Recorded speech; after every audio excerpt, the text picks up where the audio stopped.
En Forma, con María del Carmen Meléndez Arias. Magazine de temas de actualidad. Arte. Historia. Literatura. Derecho. Cultura. Novedades. Analizados desde los valores y principios del humanismo cristiano.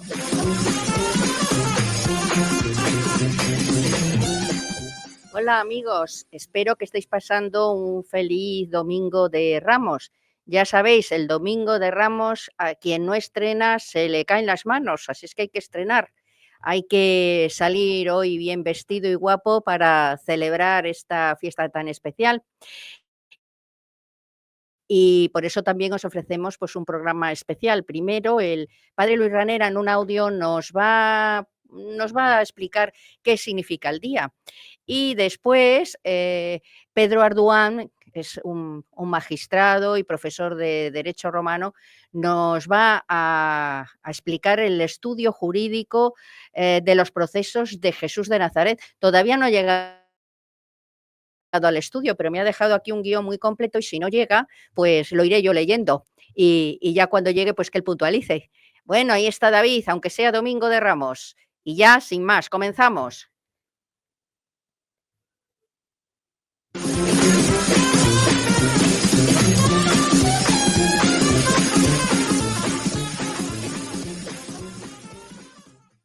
Hola Carmen, hola a todos los oyentes, espero que estéis bien.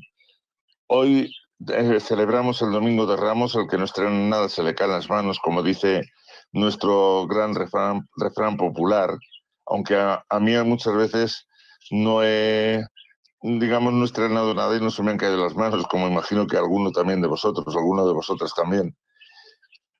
Hoy la Iglesia entra en el misterio del Señor crucificado, sepultado y resucitado, el cual entrando en Jerusalén pues nos dio un anuncio profético del poder. Los cristianos llevamos ramos en las manos como signo de que Cristo, muriendo en la cruz, ha triunfado como rey, y habiendo enseñado al apóstol San Pablo, si sufrimos con él, reinaremos con él. El nexo, la unión entre ambos aspectos del misterio pascual tiene que resplandecer en nuestra celebración de hoy. A la hora que se señala, pues bien sea, hay lugares en los que se hace una procesión y hay lugares en los que no se puede hacer, pues porque no hay gente, ¿no? A la hora que se ha convenido, si se hace procesión, los fieles se reúnen en ese sitio donde se haya quedado, donde se acuerde, donde estén los ramos, y los fieles llevan ramos o empiezan a cogerlos, en caso de que estén un montón, empiezan a cogerlos en sus manos. El obispo, o quien sea el celebrante, si es una procesión normal, en un pueblo normal, en una parroquia normal, es el párroco, el celebrante, ¿no? El capellán. Y si es en la catedral, evidentemente, pues el obispo. Lo que se hace, digamos, es que el celebrante principal se acerca al lugar de la bendición de los ramos, mientras se canta una antífona del tipo Hosana u otro canto, pues que sea apropiado. Se saluda al pueblo, como siempre, la paz esté con vosotros, perdón. Se saluda al pueblo diciendo en el nombre del Padre, del Hijo, del Espíritu Santo, la paz esté con vosotros, y se hace una munición introductoria que la puede hacer o bien el celebrante o bien el diácono o una persona que quiera y que pueda leer. Después de esa breve munición, el sacerdote o el celebrante, mejor dicho, con las manos extendidas, dice la oración sobre los ramos y sin decir nada, a continuación, les asperja con agua bendita. Una vez que ocurre la bendición de los ramos y antes de proclamar el Evangelio, el celebrante, como digo, ayuda a distribuir ramos a los ministros, a los concelebrantes, a los monaguillos, a los fieles, a quien sea. Y el celebrante, por su parte, recibe de otra persona o de un mismo monaguillo el ramo que ha sido preparado o bien incluso la palma que ha sido preparada. Y mientras se hace la distribución de los ramos, pues como digo, lo recibe y se canta un canto apropiado.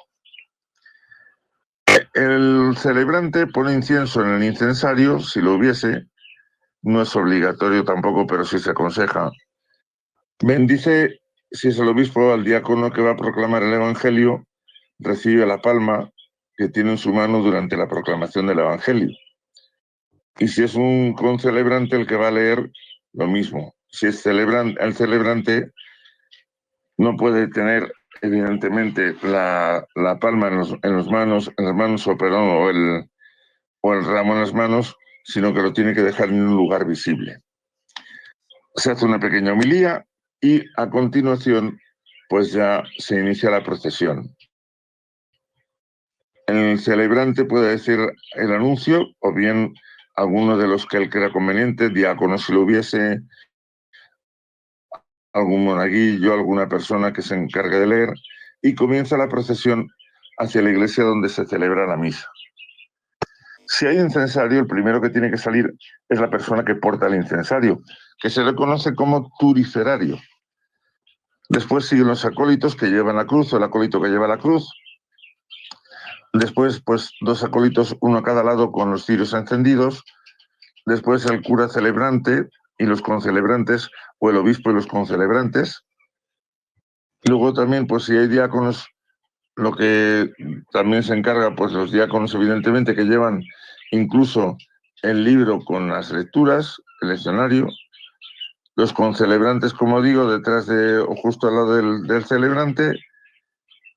Si hubiera obispo, pues el obispo va justo al final del todo y 2 diáconos que lo asistan, o el diácono que lo asiste, y detrás ministros con la mitra y con el báculo. Y luego ya después van todos los fieles a continuación. Y todos, como digo, ministros, fieles, etcétera, ya llevan los ramos bendecidos. Mientras tiene lugar la procesión, el coro y el pueblo va cantando, pues los cantos que se crean realmente apropiados. Cuando se entra en la procesión en la iglesia, se canta el responsorio que al entrar el Señor en la ciudad santa, recordando aquella entrada que hizo Jesús en Jerusalén, u otro que se refiera a la misma entrada del Señor. Una vez que el obispo, si fuera el obispo quien hace la procesión, llega al altar, entrega el ramo al diácono, se quita la mitra y venera e inciensa el altar. Luego se dirige a la catedral donde se quita la capa pluvial, si lo hubiera, y se reviste con la casulla. Y si no, pues se revestiría solo con la casulla. Se omite los ritos iniciales de la misa y si lo juzga conveniente, pues también el Señor ten piedad para acabar la procesión con directamente la oración colecta de la misa. Eso, ya digo, tanto si es obispo como si es un sacerdote celebrante, se hace así. En caso de no haber procesión, pues donde sea posible, se bendicen los ramos con un poco de entrada solemne, a ser posible, dentro de la misma iglesia o bien en la puerta de la misma iglesia. Ya pues los fieles tienen los ramos en sus manos. El ministro que vaya a decir la Eucaristía se dirige, podemos decir, al lugar de la iglesia en donde por lo menos la mayor parte de los fieles puede ver cómodamente la celebración. Bien sea la puerta, como digo, o bien sea el lugar donde están los ramos, y se hace todo como antes, es decir, se lee la pasión, se trene una pequeña homilía y a continuación se pasa la Eucaristía, se pasa a la iglesia y se celebra la Eucaristía, pero se omite lo mismo, se omite el Señor ten piedad, etcétera, etcétera, y se va directamente a la oración colecta antes de comenzar la misa. Así pues, ya hemos comenzado, como digo, la semana más importante para nosotros.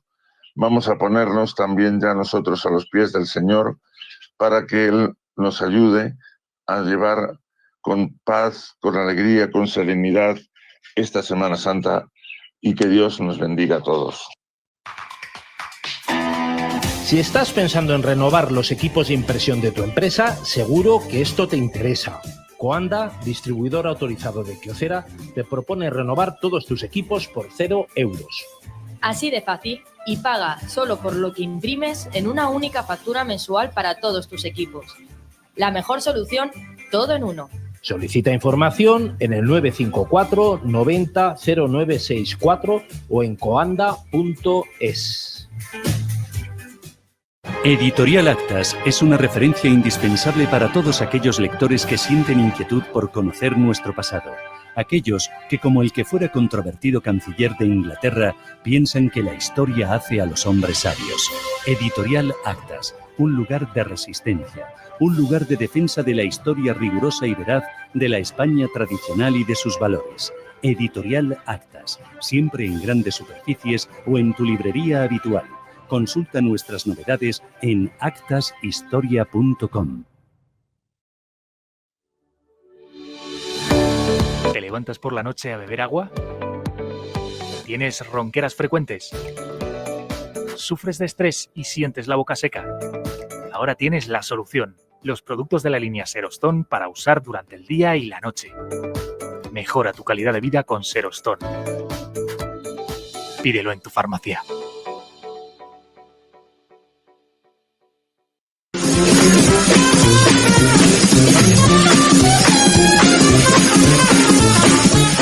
Bueno, por fin tenemos aquí a don Pedro Arduán, como dice, bueno, tú como magistrado tienes otro tratamiento, ¿cuál es? Ilustrísimo. Señoría, sí, ilustrísimo señor. Ilustrísimo señor, eso. Señoría, parece, me avergüenzo por no haber caído, o sea, de don Pedro nada, ilustrísimo señor. No. Magistrado, juez y profesor de Derecho Romano con una gran experiencia y que nos va a explicar el proceso de Jesús de Nazaret. Y bueno, vamos a entrar a saco porque como el coche te ha jugado una mala pasada, pues los coches es que es tremendo el coche en Madrid. Vamos a entrar a saco. Vamos a empezar pues situando a Jesús de Nazaret en el momento histórico, que es el Imperio Romano, ¿no? Efectivamente, así es. Acércate al micrófono y cuéntanoslo. Sí, bueno, efectivamente, lo primero que hay que hacer es situar a Jesús porque, bueno, ya Ortega y Gasset ya lo decía, aquello de yo soy yo y mis circunstancias, pues Jesús como hombre, pues no escapaba tampoco a esta realidad y no podremos comprender ni lo que hizo, ni cosas que le pasaron durante su vida y en particular sobre su muerte y en relación a ella, si no conocemos si no lo insertamos realmente dentro de su mundo y de la organización jurídico-política y social en la que se vio inmerso, puesto que esto determinaría efectivamente muchas cosas de su vida, pero también muchas de las cosas de su muerte. Y aquí vamos a analizar su muerte. ¿Dos son los procesos? Bueno, no es... sobre esto hay teorías de todos los tipos. Realmente hay un libro muy interesante que se publicó en España en 1959, que es de Joseph Blinzer, y este hombre quizá hace uno de los mejores análisis de todas las opciones posibles que hay respecto de cada uno de los puntos de la pasión y muerte de Jesús de Nazaret.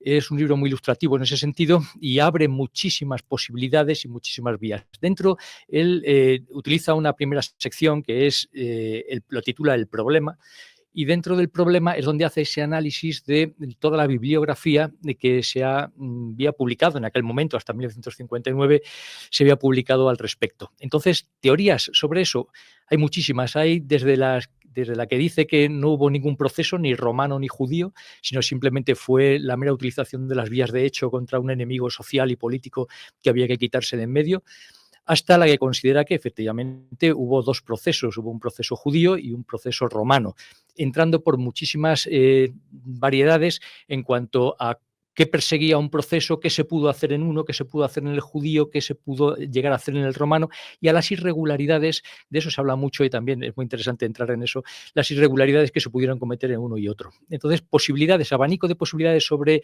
qué se hizo con Jesús de Nazaret desde el punto de vista jurídico, pues hay muchas, pero... Vamos, yo concretamente me inclino por la idea de defender dos procesos, un proceso judío y un proceso romano. Un proceso judío porque era judío, claro. Claro, Jesús de Nazaret era judío, a pesar de que en un determinado momento del proceso romano pasa por las manos de Herodes, aunque se discute mucho, esto solamente lo cita San Lucas como uno de los evangelistas, no los otros tres, pero parece ser que sí, que pasó por la jurisdicción de Herodes, porque él había vivido en Galilea y, como dice San Pedro después en una de las cosas, dice, todo empezó en Galilea. Entonces, Poncio Pilatos pues pasa a Jesús de Nazaret en un determinado momento allí a Herodes como el tetrarca que era de Galilea, pero Jesús realmente era judío, era de la zona del sur, de la zona que tiene como capital que tenía como capital a Jerusalén, porque nace en Belén de Judá. Entonces, él era judío, sí. ¿A los judíos, claro, tenían una jurisdicción especial o cómo era? Los judíos mantenían su jurisdicción, mantenían lo que era el Sanedrín como un órgano judicial que conocía tanto de asuntos penales como de asuntos civiles. Pero el Sanedrín parece ser, hay sobre eso todavía muchas opiniones, pero la más asentada es que el Sanedrín había sido privado de la facultad, del poder, de la potestad de condenar a muerte. Y se discute también si pudo llegar a condenar a muerte, pero lo que no tenía era la capacidad para la potestad para ejecutar la pena dictada, la pena impuesta. Entonces, por eso es por lo que seguramente se termina en el juicio romano, porque él como judío fue juzgado por el Sanedrín, fue juzgado con arreglo a normas del derecho judaico, del derecho hebreo, pero la sentencia, si es que se dictó sentencia, porque esto se discute mucho también, si lo que hubo fue solamente a lo mejor un escrito de acusación contra él, pero que realmente la sentencia, la vista oral, fue ante Poncio Pilatos y fue este el que dictó la única sentencia. Hay, ya digo, opiniones para todos los gustos, pero hubo, yo creo que hay material suficiente de investigación como para sostener que hubo dos procesos, un proceso judío con arreglo al derecho hebreo y después un proceso romano. Y en los dos procesos, pues, sale, vamos... En los dos procesos sale mal. Ya digo que no es seguro que le sentenciaran, no es seguro que le sentenciaran en el proceso, no es seguro que le sentenciaran en el proceso judío, a pesar de dice reos de muerte, pero las expresiones de los evangelistas difieren en esto. Concretamente hay un catedrático difieren en cuanto a las palabras que usa cada uno de los evangelistas, pero los evangelios tampoco nos deben confundir en el sentido de decir, bueno, es que realmente no hubo sentencia o no lo podemos deducir de ellos claramente. Pero porque unos hablan de se sentenció a muerte, otros hablan de es reo de muerte, otros merece la muerte. Entonces, realmente, ¿cuál fue la resolución que se dictó? No nos podemos fiar mucho en este sentido de la dicción literal de los evangelios, porque los evangelistas no eran juristas. Claro. Y entonces, claro, eso nos debe... El lenguaje jurídico siempre es farragoso, y en aquella época imagino que también. Claro, efectivamente. Hoy día pues hablamos con cualquier profano en materia de derecho y nos puede contar de una información judicial de una forma en la que los que estamos dentro nos damos cuenta de que bueno, no se tienen conocimientos suficientes. Entonces, cuanto más en aquella época en la cual pues se existía muchísimo desconocimiento incluso de alfabetización y de cultura, y por lo tanto el hecho de que los evangelistas utilicen determinadas expresiones pueden ser expresiones puramente coloquiales a nivel de profano, pero que no nos podemos aferrar a ellas desde un punto de vista jurídico dotándolas de una fiabilidad y de un contenido jurídico tan exacto y tan concreto. Por eso el hecho de decir que fue juzgado y condenado por el Sanedrín, pues no podemos decirlo exactamente. Si es verdad que el Sanedrín utiliza un proceso y utiliza el proceso, pero aquí tenemos que acudir al tema de las fuentes. Esto es muy importante porque realmente, ¿qué derechos le aplicó el Sanedrín a Jesús de Nazaret? Se dice que fue la Misná. Se dice que fue el Talmud. Esto es cierto, y también la Torá. Esas son las fuentes del derecho judío.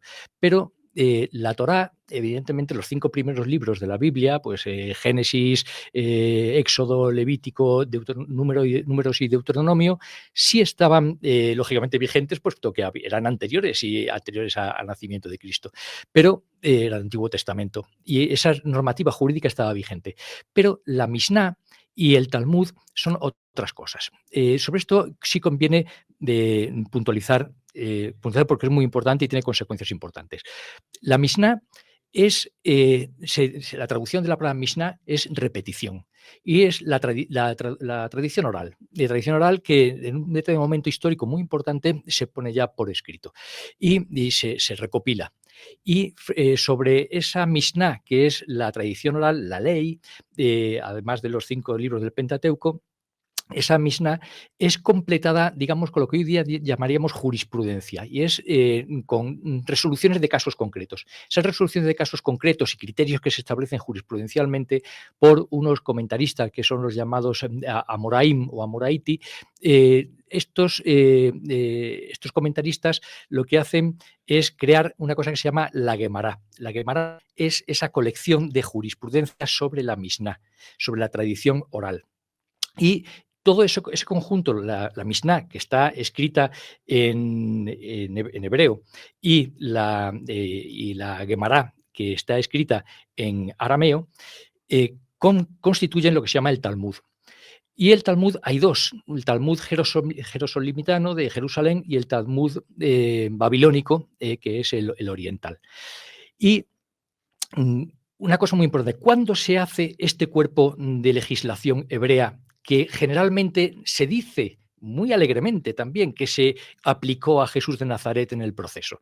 Pues se elabora muy tardíamente, se elabora como consecuencia de que ya ha caído Jerusalén en la Primera Guerra Judía en el año 70, de Jerusalén es arrasado el templo, el segundo templo, el primero fue el de Salomón, el segundo es el de Herodes el Grande, y es arrasado por el que Jesús había predicado, y es arrasado por completo, Jerusalén con el templo. Y a partir de ahí, lo que hacen los saduceos y los fariseos es retirarse de Jerusalén ante la masacre y ante el desastre, y se retiran. Los saduceos se extinguen, eran los sacerdotes y se extinguen. Roma acaba con ellos, y si los que quedaron, pues acabaron con ellos los fariseos, que eran realmente enemigos acérrimos dentro de lo que es la ideología religiosa y político y social. Y ellos, en este desastre del año 70, lo que hacen es que los judíos se refugian en Yamnia.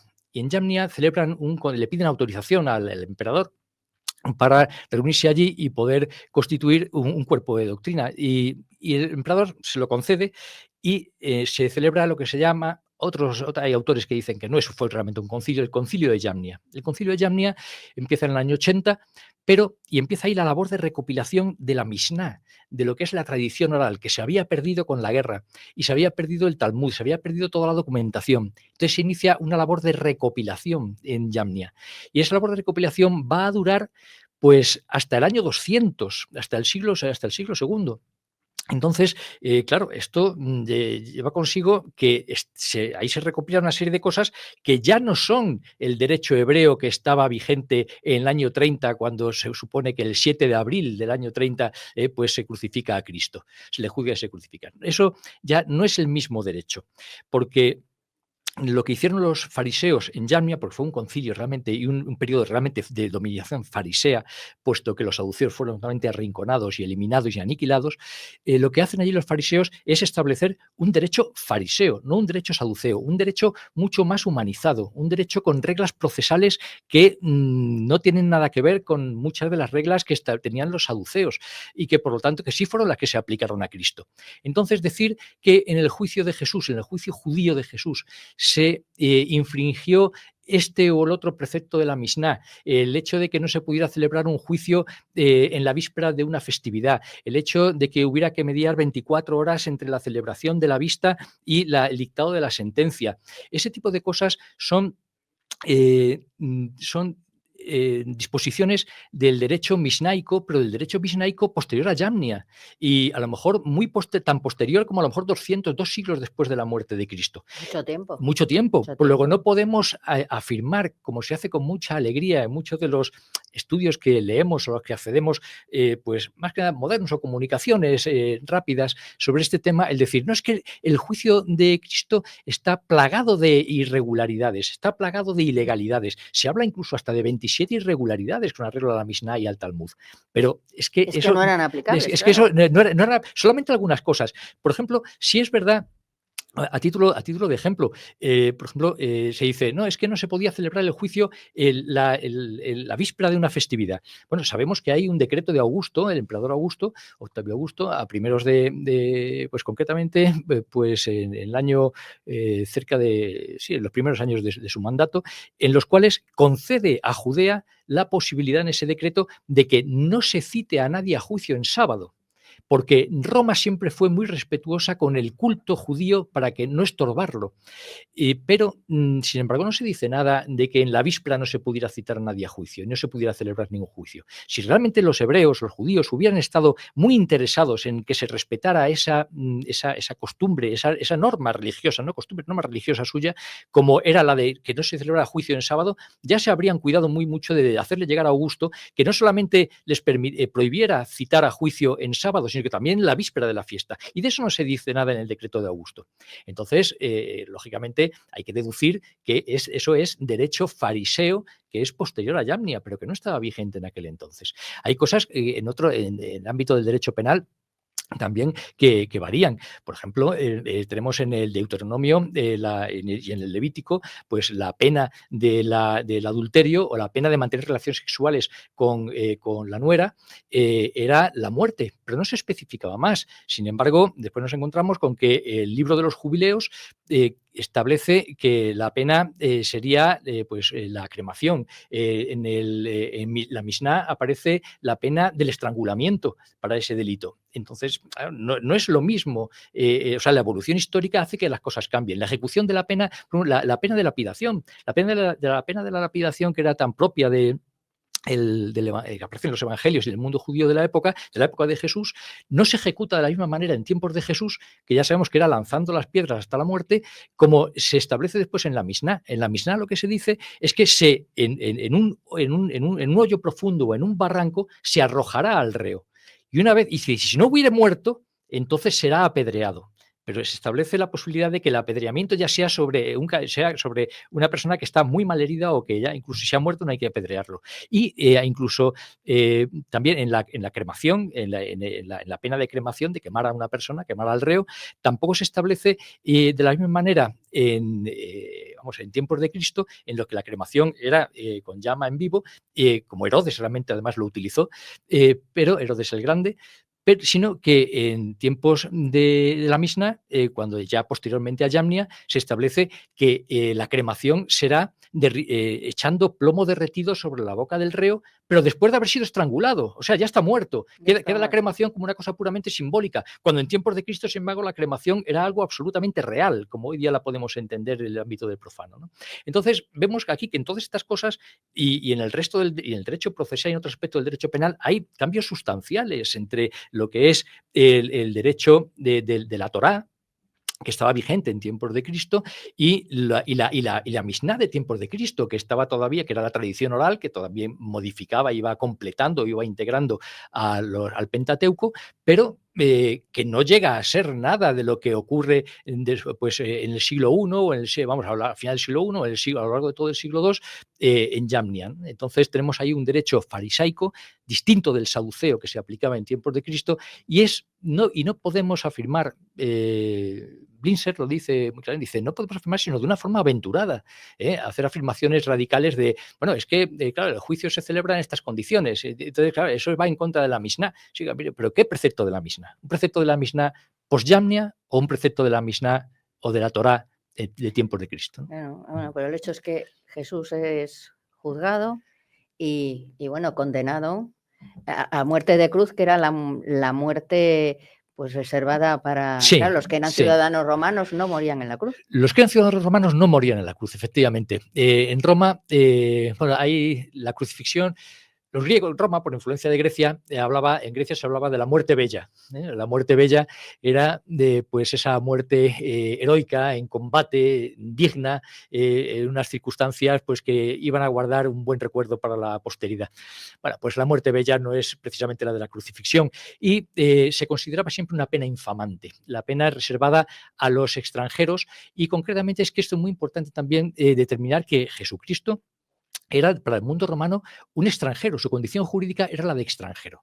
Judea no fue provincia romana en tiempos de Cristo, fue una llamada de las llamadas ocupaciones Augusti, que era un territorio, un distrito especialmente controlado por Roma a través de la figura de un prefecto, que no era ni siquiera el gobernador provincial. El prefecto, que era Poncio Pilato en ese caso, en ese tiempo, pues dependía del gobernador de la provincia romana de Siria-Palestina, y entonces Judea estaba simplemente adscrita, y Poncio Pilato no tenía el mandato militar de fuerzas militares, sino era con autorización del gobernador de la provincia de Siria, que era de quien él dependía militarmente. Y de hecho a Poncio Pilato lo que hizo con Jesucristo, no que lo hizo con Jesucristo, pero lo que hizo en una de sus últimas masacres le costó precisamente que fuese el gobernador de Siria-Palestina, pues el que diese cuenta al César, diese cuenta al emperador, a Tiberio, de lo que había ocurrido, de esa última masacre de Pilato, que fue una de sus últimas hazañas, por llamarlas así,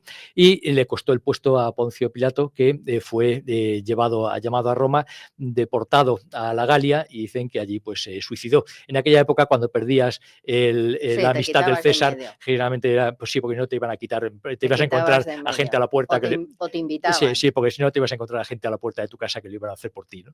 Entonces, bueno, pues realmente Judea lo que iba es que no es una provincia romana.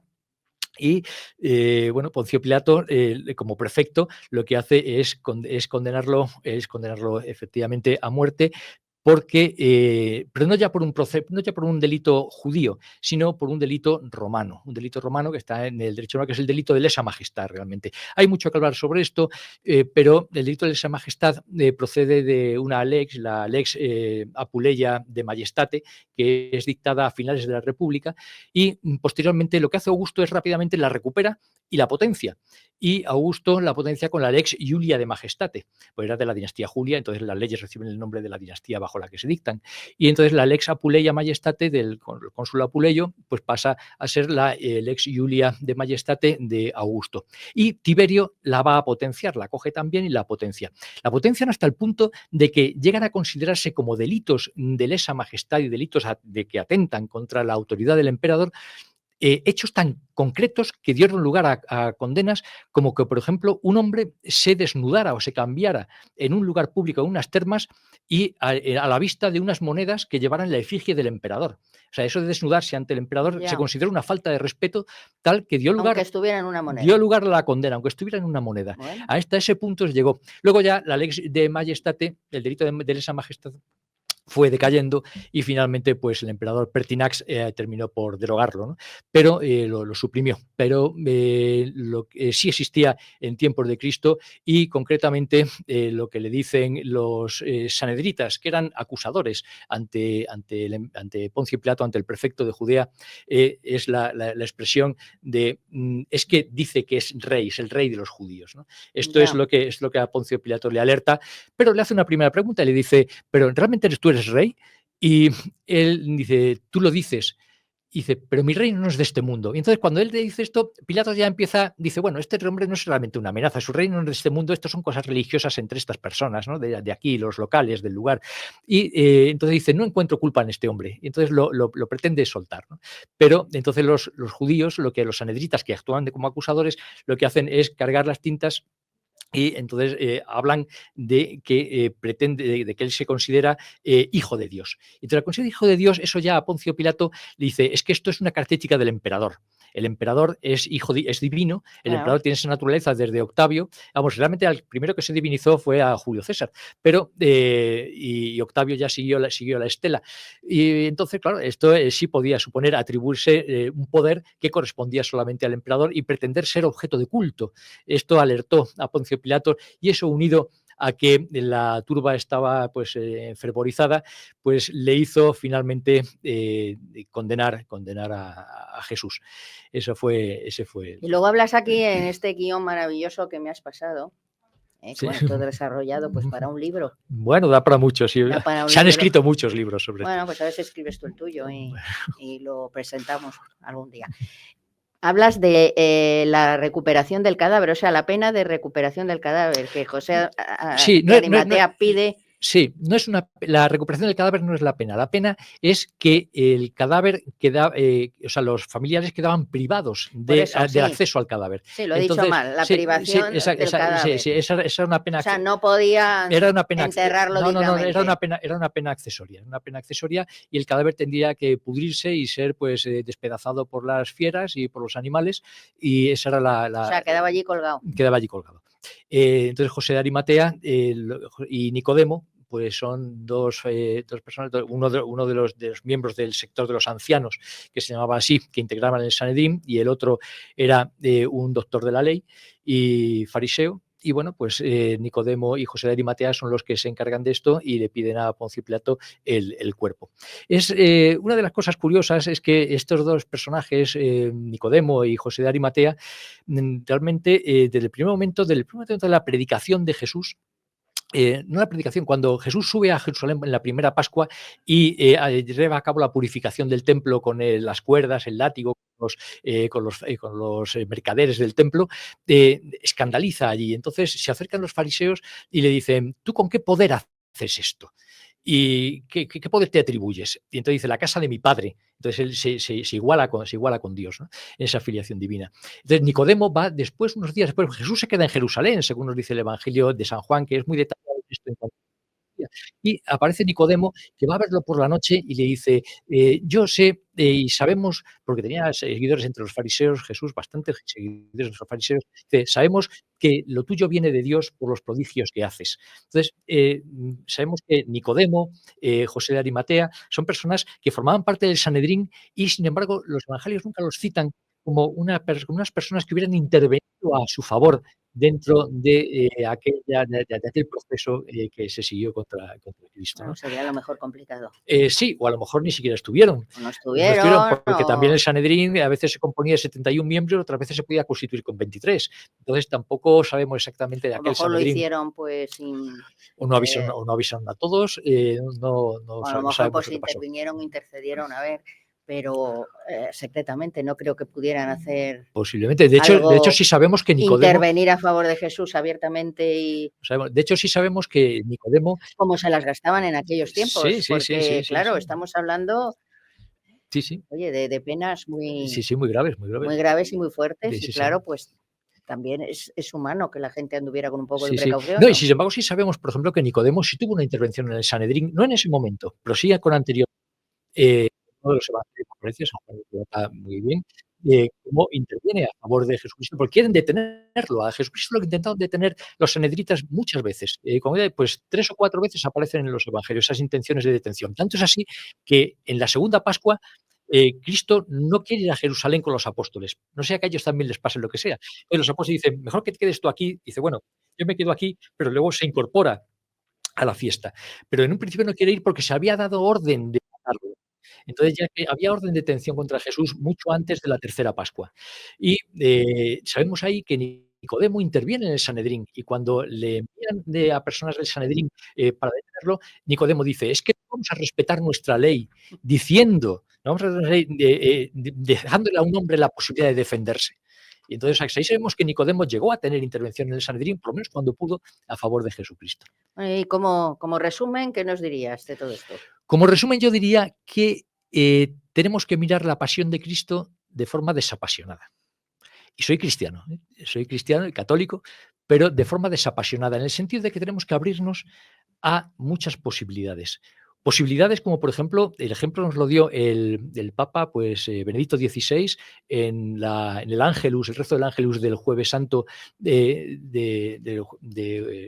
Jueves Santo del 2007, en donde nos dijo que no teníamos tampoco por qué despreciar la hipótesis de Annie Javert. Annie Javert fue una profesora de la Sorbona que en 1947 publica un libro interesantísimo que es La fecha de la cena, y ahí nos dice que posiblemente incluso Jesús no celebrara la Eucaristía, no la instituyera el Jueves Santo, sino en la tarde del miércoles, de la tarde del martes al miércoles, porque esa era la Pascua que se celebraba sin cordero. Jesús sería el propio Cordero de Dios que se ofrecería ahí en una Pascua sin cordero que celebraban los esenios. Pero yo sabes lo que te digo ante estas cosas, que si fue el martes, que si fue el lunes, que si no sé quién cosa no pasó, que lo importante es que instituyó la Eucaristía. Por supuesto.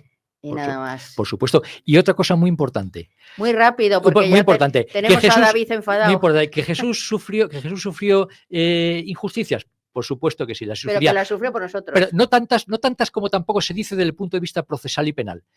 Pero sí las hubo. No tantas como se dice, merece la pena un estudio a fondo y que se lea sobre esto. Yo aquí solamente pretendo despertar la inquietud, que se acceda a las fuentes, que se acceda a los mejores comentaristas, a los mejores estudiosos, que no se vaya pasando de oídas por este asunto. Y Jesucristo, desde luego, dio su vida por todos, y si dio la vida y si asumió la enfermedad y la muerte de las personas, ¿cómo no iba a sufrir la injusticia que también todos padecemos? Bueno, y que es el día de hoy, Domingo de Ramos, pues celebramos el comienzo del acontecimiento más grande que ha sucedido en la historia de la humanidad, la redención. Y eso nos tiene que hacer reflexionar y ser un poquito mejores. Con eso ya nos conformamos. Bueno, la verdad es que los procesos penales en aquella época, claro, fíjate de la época que estamos hablando, 1000 años, han cambiado. ¿Y en qué lugar se celebraban? ¿Cómo se celebró? ¿En qué lugar o dónde se celebró estos dos procesos? Bueno, pues, has dicho el Sanedrín, el judío, pero ¿qué era el Sanedrín? ¿Qué era? El Sanedrín era el tribunal. Era un tribunal. Que podía estar constituido por Sanedrínes menores, constituidos por 23 miembros, y el Sanedrín mayor por 71 y presidido siempre por el sumo sacerdote. Estaban integrados por quienes habían sido sumos sacerdotes, que era una parte del Sanedrín, otra parte eran los doctores de la ley y otra parte eran los llamados ancianos, que era la aristocracia económica de Jerusalén, de Judea. Bueno, pues este tribunal se constituía, ahí sí, esto sí estaba vigente en tiempos de Jesús. En tiempos de Jesús regía el Deuteronomio, y el Deuteronomio, como Antiguo Testamento, sí dispone que el Tribunal de Justicia se constituirá en el lugar designado por Dios. Es decir, tiene que haber un lugar específico para que se constituya. Y este lugar, hay tres teorías. La teoría de Flavio Josefo, el historiador judío, que sin embargo pues finalmente se romanizó, una historia muy curiosa que merece la pena buscar por ahí, y a lo que invito, la de Flavio Josefo. Flavio Josefo hablaba de que se celebró el juicio hebreo de Jesús en la Casa de la Justicia. La Casa de la Justicia estaba cerca del Arco de Coponio, estaba en una zona del muro de Jerusalén. Y ese es el lugar que dice Flavio Josefo. Hay una segunda teoría, que es la que habla es la teoría de la Misná. Pero ya decimos, la Misná es posible que sea una Misná post-Yamnia, y que por lo tanto no realmente refiera una realidad que estuviera en tiempos de Cristo, y era que se celebrarían los juicios del Sanedrín en la Sala Gazit. La Sala Gazit es la sala de la piedra tallada, y esa sala es una sala que estaba también en una otra parte del muro del muro del templo, y en ese tenía unas puertas hacia el interior del templo y unas puertas hacia el exterior. Entonces por ahí entraban los paganos desde el exterior, y los sacerdotes, miembros del Sanedrín, entraban desde el interior. En esa sala Gazit, según la Misná, es donde debería celebrarse el juicio de Jesús. Pero no es así, porque tenemos también en el Talmud una noticia, y una noticia que establece una noticia histórica sobre un testimonio de antiguo, que nos dice que 40 años antes de la destrucción del templo ya la justicia no se impartiría por el Sanedrín en la sala de la piedra tallada, en la sala Gazit. Con lo cual, precisamente esto excluye la posibilidad de que el año 70 es cuando realmente se destruye el templo, pues el año 30 es posible que ya no se celebrara allí el juicio de Jesús.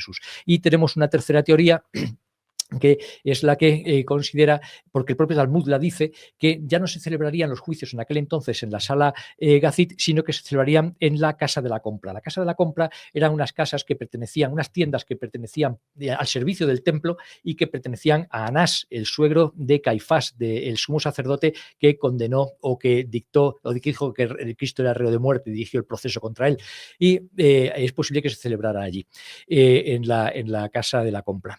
Pero en definitiva, eran los tres sitios donde podía haberse celebrado, pero finalmente se dice que se celebró esa vista nocturna en casa de Caifás. Y aquí hay una cosa muy importante, y es que hay una disposición en el Talmud que hace referencia a un proceso muy antiguo, incluso de tiempos de antes de Cristo, dando dos noticias del año 150 y otra del año 90, que habla de un proceso extraordinario en el que las garantías judiciales que se establecían en la Misná podían ser salvadas, podían ser obviadas, porque era el procedimiento llamado de las exigencias de la hora.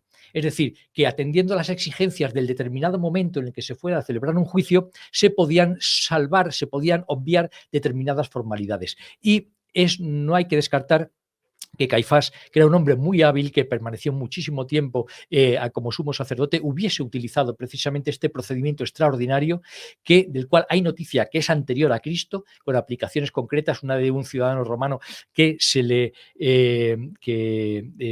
que fue crucificado por el hecho, fue lapidado por el hecho de cabalgar en sábado, y otra que fueron de cabalgar en sábado. O sea, no se podía hacer nada. No se podía nada en sábado. Y hasta era muy estricto hasta ese punto. Y luego las penas tremendas. Las penas tremendas. Y se lapidaron a 80 brujas en un solo día, condenadas en un solo día, y se lapidaron en un solo día, cuando la ley establecía que solamente se puede ajusticiar a una sola persona en el día, pero no a 80. Entonces, estas dos noticias, que son anteriores a Cristo, demuestran que este procedimiento de las exigencias de la hora extraordinarias de la hora es un procedimiento que bien se pudo aplicar a Jesús y que por tanto pudo dar lugar a que las que se llaman 27 irregularidades de su proceso judío realmente no lo fueran si se utilizó por Caifás este procedimiento extraordinario. Eso es una cosa muy importante a la hora de no hablar ligeramente de la irregularidad o de la ilicitud del proceso judío contra Cristo. Pues son unas penas tremendas para el mundo de hoy. Para el mundo de hoy, pero es que no podemos enjuiciar. Por eso también cuando hacemos revisión y hacemos revisiones... Siempre, utilizamos nuestra óptica. Claro, no podemos decir que no, es que no hubo un abogado defensor. Es que en aquella época el abogado defensor no existía. Había una cosa que se establece que se llama el principio de misericordia, según la cual la sentencia era condenatoria era nula en el caso de que nadie hubiese abogado por él, ¿no? Entonces, por eso, pero eso es también derecho posmisnaico y derecho seguramente después de Jamnia, ¿no? Y luego, en cuanto al lugar en que se celebró el proceso romano, ese lugar es el pretorio. El pretorio era siempre el magistrado desde la República, tiempos de la República, que impartía la justicia, y por eso el lugar en que se impartía justicia era el pretorio. Entonces se llamaba el pretorio. Y se dice por los evangelios que llevan a Jesús al pretorio. Pero el pretorio realmente, ¿dónde estaba? Se dice que en la Torre Antonia. Ahí es donde se sitúa generalmente, pero las excavaciones que ha habido posteriormente en la Torre Antonia demuestran que el litóstrotos, las losas sobre las cuales Jesús lloró y Jerusalén lloró, ante las cuales se dice que la azotaron, ese litóstrotos o Gabatá es de tiempos del emperador Adriano, cuando Adriano en la última guerra judía, en la tercera guerra judía, en el año 135 que fue, destruye por completo Jerusalén por segunda vez, ya lo habían destruido en el año 70, lo destruye más, incluso le quita el nombre para que no se hable de Judea ni de Jerusalén, y le llama Elia Capitolina, es como titula, y entonces ya Jerusalén sí pasa a integrarse directamente en la provincia de Siria. Entonces, el litóstrotos, donde se supone que Jesús fue azotado por orden de Poncio Pilato y fue flagelado, no es el que nos enseñan en los viajes a Tierra Santa, seguramente de la Torre Antonia, y donde ahí se inicia ahora el Vía Crucis, porque se ha demostrado que tanto eso como las bóvedas sobre las que sustentan ese suelo son de tiempos de Adriano. Entonces, ¿dónde realmente se puso a celebrar el juicio ese? En el Palacio de Herodes. En el Palacio de Herodes, porque Herodes vivía en Galilea, pero en la fiesta de Pascua iba a Judea, y no se alojaba en el propio Palacio de Herodes, sino se alojaba en el palacio de la dinastía Asmonea, que eran sus antecesores, los reyes asmoneos, y él se vivió allí. ¿Y quién ocupaba el Palacio de Herodes? El Palacio de Herodes lo ocupaba precisamente el prefecto romano, que normalmente no vivía nunca en Jerusalén, vivía en Cesarea Marítima, que es una ciudad que fue fundada por Herodes el Grande, a modo romano, porque estaba muy a partir un piñón con los romanos, Herodes el Grande, y crea esa ciudad. Y ahí vive el prefecto romano. Y solamente va a Jerusalén en tiempo de Pascua para impartir justicia en aquel convento jurídico que era. Y entonces, ¿dónde se aloja? Entonces, Herodes, como símbolo del poder romano, Herodes desaloja su palacio, se va al palacio de los asmoneos, de los reyes de Judea, y entonces Poncio Pilatos es el que se queda allí, y es allí donde seguramente ha habido excavaciones después de la Guerra de los 6 días, que surgió una fiebre excavadora, y en el año 2015 se descubrió posiblemente en la parte alta de la ciudad lo que fue aquel palacio de Herodes, en donde Poncio Pilatos estaría, y se ha descubierto un litóstrotos también, e incluso una prisión donde no hay que descartar que fuera donde estuviera realmente Cristo esperando esa mañana a que Poncio Pilatos lo juzgara. Es una investigación apasionante. Apasionante y abierta. Abierta todavía, y eso es lo que yo quiero, pues en un tan corto espacio de tiempo como tenemos, de dejar sembrado, ¿no? Y que la gente se sitúe, que claro, es otra época, otro momento histórico. que no juzgue con las garantías procesales supuesto, actuales, claro, porque claro. somos muy dados o tenemos mucha tendencia pues a... Y no pensamos que nosotros pues vamos a ser también objeto de investigación cuando sea... De investigación y de descalificación. Exactamente, pues dirán a lo mejor, oye, esta gente qué bruta era, hacía no sé qué, ¿no? Así es. Entonces, parece que somos perfectos. Desde luego es apasionante este estudio. Tú lo has estudiado muy profundamente, ¿no? Bueno, este es un tema que me inquieta mucho y cuando me llamaste para el programa de la radio, no me lo pensé 2 veces, como verías, y te dije inmediatamente que sí. No soy partidario de muchas intervenciones en muchos sitios, ni mucho menos. No tengo mucho tiempo por la profesión, pero en este caso había una persona que era el Hijo de Dios, que hace 2000 años dio la vida por mí, y yo no me podía resistir a hablar de él. Por eso te dije enseguida que sí. Que sí, claro, y además pues... He estudiado, había cosas que sabía, pues ya había preparado una comunicación en el monasterio de Silos sobre este tema hace unos años, pero he estudiado, evidentemente, he seguido estudiando porque lo importante de esto es el agradecimiento tiene que ser tan grande, infinito, que, por supuesto, que todo lo que sea esclarecer aquellos hechos. No lo agradeceremos bastante, en toda la eternidad. Exacto. O sea que... Yo por eso sí he seguido estudiando. Bueno, hay que decir que Pedro, que tú eres oblato, ¿no? Ya. Oblato benedictino, del monasterio de Silos. Ya, oficialmente. Sí, del monasterio de Silos, concretamente. Que ahí está, y ahí diste una conferencia pues para los oblatos. Para los oblatos, preparé este tema, preparábamos varios temas a lo largo de varios retiros que tenemos durante el año, y hubo uno de ellos con motivo de la proximidad de la Semana Santa, que era la Pasión de Cristo. Y bueno, pues como a mí me interesaba desde el punto de vista también del derecho romano, y me interesa mucho todo el tema de la investigación histórica y sobre todo de las fuentes, y no dar por hecho cosas que se nos vienen diciendo, sino realmente investigar y leer todo lo que exista al respecto, pues esa inquietud me llevó a aceptar yo la exposición del tema y la preparé para esa ocasión. ¿Y tú crees que se explica bien este tema? Este tema ya no se explica bien. Para explicar bien este tema hace falta profundidad y tiempo. Y entonces hay obras muy profundas que van superadas por otras posteriores, porque se van descubriendo nuevas cosas y se van investigando nuevas cosas.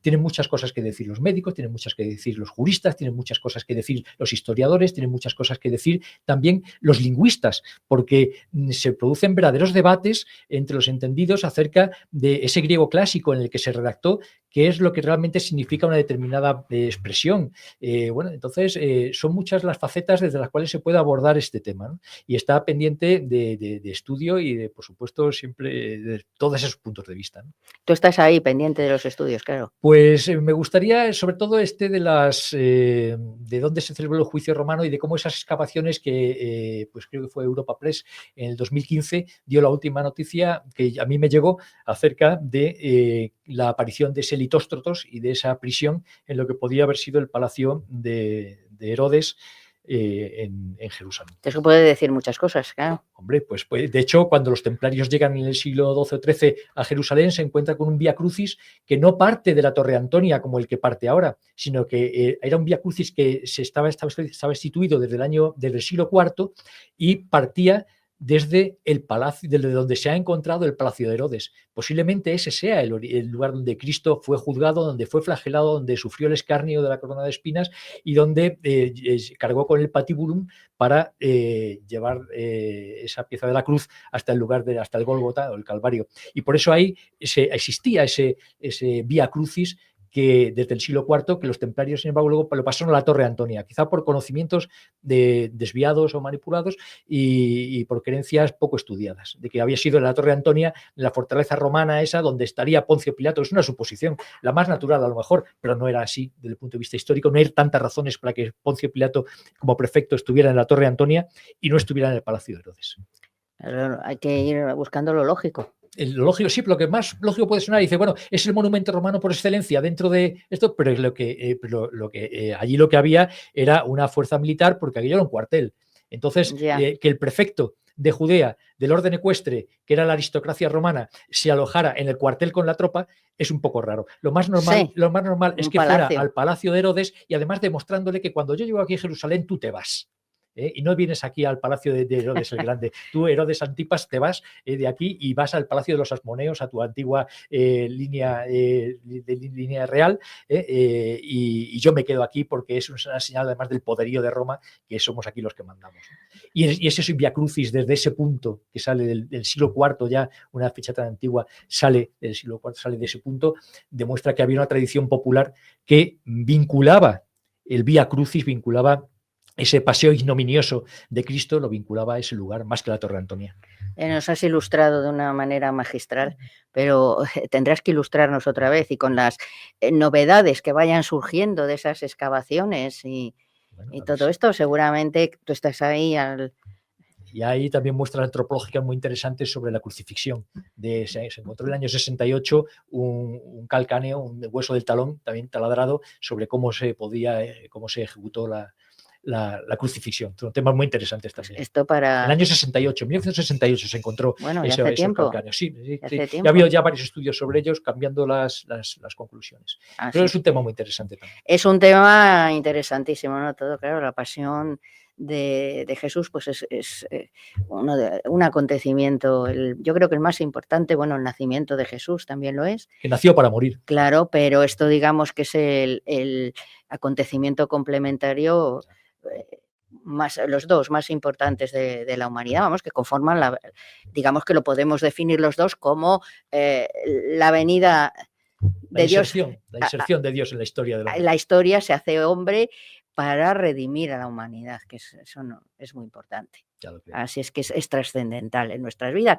Así es que, bueno, creo que ya tenemos que terminar y entonces nos vamos deseando a nuestros oyentes que seguramente les ha encantado y van a reflexionar mucho sobre este tema. Ya verás cómo va a haber más de uno que se enganche en este tema. Y desearos pues que paséis una feliz y santa Semana Santa, aunque nos repitamos, pues la redundancia vale en este caso. Y ya nos volvemos a reencontrar la próxima semana, el domingo de Resurrección, con un tema también muy interesante y muy acorde con la fecha. Sed muy felices.